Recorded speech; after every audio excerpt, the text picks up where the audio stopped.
He's hot. He's cool. He's the talk of late night. So, is there anything that makes Larry Sanders nervous? I've never gotten involved really in thinking of the competition. You have last night's ratings. We just try and stay focused on the Larry Sanders show, on what we're doing. Bear in mind, Koppel had the butt of Fuco's on last night. Dipping into the toilet. Let ABC, let NBC, let CBS do as they will.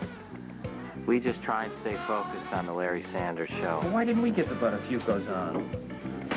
Because they turned us down. Good. Let the chips fall where they may. The Larry Sanders Show, starring Gary Shandling. One half of the best hour of comedy on TV. All new episodes every Wednesday night at 10, only on HBO. This season, Dream On is taking a more grown-up approach to life in the 90s. You probably know that I'm a talk show host, and that means I have to be a really good listener. I also have a feeling, a sort of sixth sense about when to say just the right thing. Well, actually, man, I don't think I'll be doing the magazine.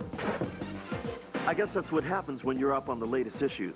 Come on, you slept with people you work with. No, I slept with people who work for me. That's harassment, it's different. In the end, I feel confident I know how to reach out, even to strangers, no matter what comes up. Yeah, hi. I'm naked. Watch the brand new season of Dream On, one half of the best hour of comedy on TV. Every Wednesday night at 10, only on HBO. Wimbledon 93, and nobody covers the net like HBO. 5 hours of live tournament coverage, weekday mornings at 9. Up-to-the-minute Wimbledon news updates throughout the day. A full hour of all the day's highlights, weeknights at 7. Plus a special tribute to Arthur Ashe, Monday, June 21st. Join host Jim Lampley and Billie Jean King for 10 days of tennis you won't see anywhere else. Wimbledon 93. The games begin Monday, June 21st, live on HBO.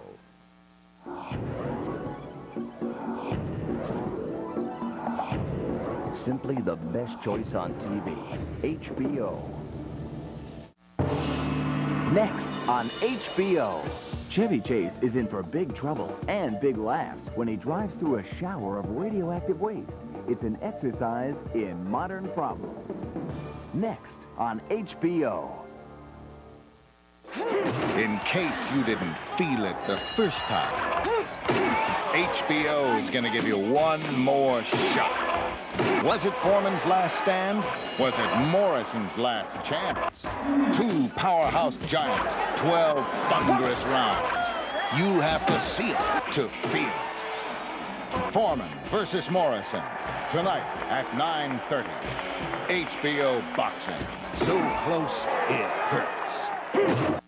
He's the last action hero, the movie's #1 star, until a magic ticket puts his biggest fan up on the screen with him, and his life will never be the same. Who the hell are you? I'm Danny Madigan. I'm a kid. HBO First Look meets Arnold Schwarzenegger to find out what happens when a movie fan becomes part of the action in a summer blockbuster. Major action, explosions, car chases, fire, everything. HBO First Look, the last action hero, premieres Friday, June 25th, only on HBO.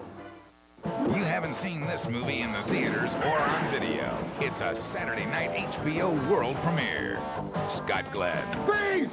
And Lou Diamond Phillips You guys want me on this squad? are members of an elite LAPD unit, making their own rules You didn't even try to arrest him. and taking nothing from nobody. Extreme Justice, another new movie Saturday night. An HBO world premiere Saturday, June 26th. In space, no one can hear you scream. In 1979, those 8 words marked a milestone in science fiction history. Alien became the top-grossing sci-fi horror flick of all time. 7 years later, Sigourney Weaver returned for a climatic battle of the females and aliens. Now, 6 years later, it's time for the final showdown in Alien 3. And action!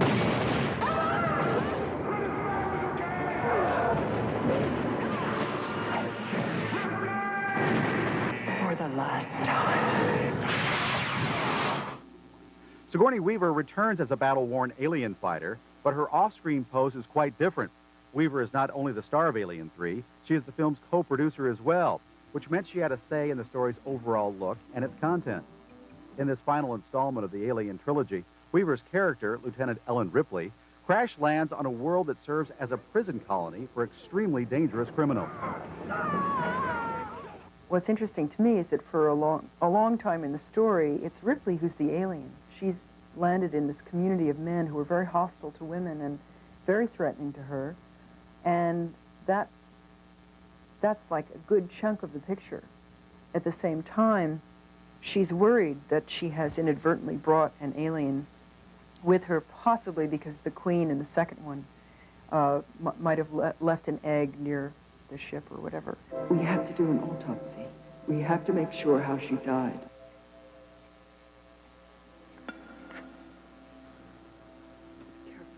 Since I'm not a complete idiot, would you like to tell me what they're really looking for?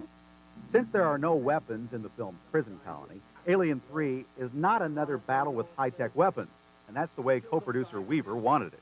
There were a few things that I felt strongly about before we even started with the script. And I'm not saying that they were my ideas and I forced them on anyone, but I felt that this should be, first of all, that Jim Cameron with the second one had done guns in space for a while, and that to reprise that would be asking for trouble because he really did it so great.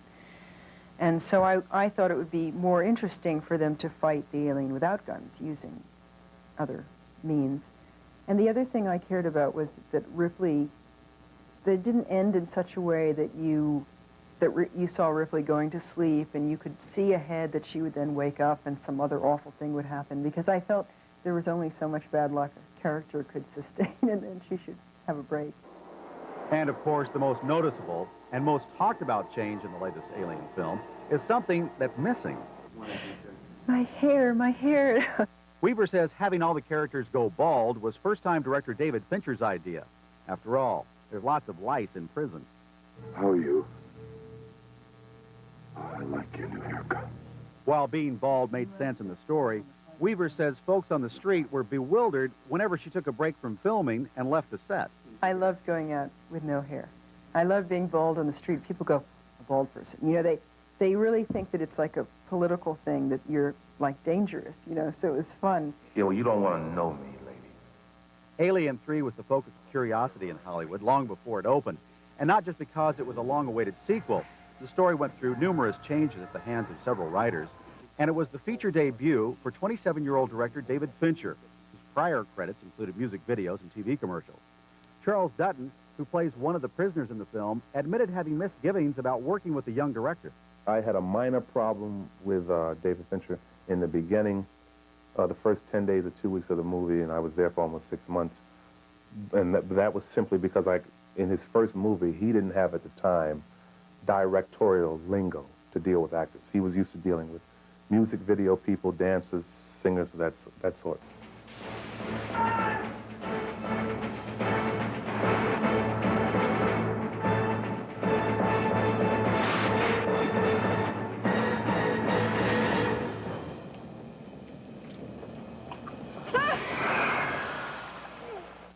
At the box office nearest you.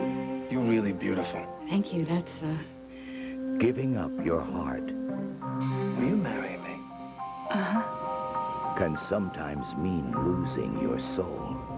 Are you okay? None of us seems to remember who you are. I only wanted to wish the two young people well. Alec Baldwin, Meg Ryan, Prelude to a Kiss. Premieres Saturday night at 8.